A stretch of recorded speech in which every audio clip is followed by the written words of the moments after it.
Ready na nga yung mga anak ko dahil aalis kami ngayon. Pupunta nga kami ngayon sa Ocotoginia para mamasyal. So nakarating na nga kami, ito ang makikita nyo sa entrance. Marami nga pala ditong nakatanim na mga halaman katulad nitong nakikita nyo. Marami ding gulay, prutas ang nakatanim dito. Iba't ibang gulay, iba't ibang prutas at iba-ibang halaman ang nandito. Meron silang halaman na tulad niyan, di ko alam kung anong pangalan pero mukha siyang litos. Meron din silang sakura pero ito yung sakura na maagang namumulaklak. Ang sarap-sarap talang pagmasdan ang mga bulaklak. Bara nga pala ang pangalan niyan. May nakita nga pala yung mga anak kong bahay pero pinto lang. Sobrang saya nila. Makita nating masaya yung mga anak natin, edi masaya na rin tayo.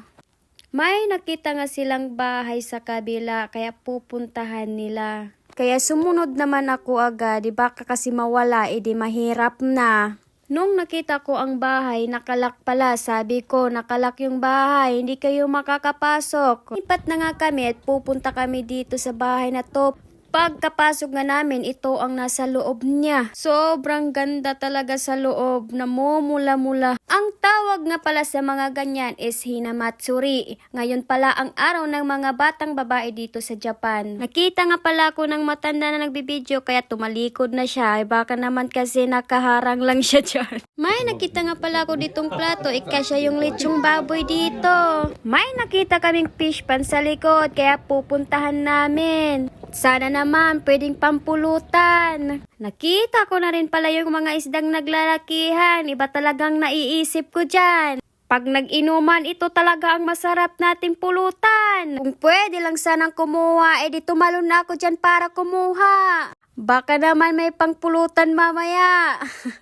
Pagkatapos ka namin sa mga isdang yan, ilumipat na kami ditong naggagandahang bulaklak. May nakasulat pang 2024. Dragon nga pala yung nasa baba. Hindi na namin nalibot lahat kasi wala na kaming oras. Gutom na rin yung mga bata, kaya uuwi na muna kami. Mga bulaklak nga din pala yung nakikita nyo sa baba. Pagkatapos nga namin, umuwi na rin kami. Sa sobrang saya ng mga anak ko, ayan, napasayaw na sila. Ginawa pang stage yung mesa. Kahapon pa nga itong video na to, ngayon ko lang na-edit at na-upload. Maraming salamat sa nanonood. Please like, follow, and share my videos. Thank you for watching.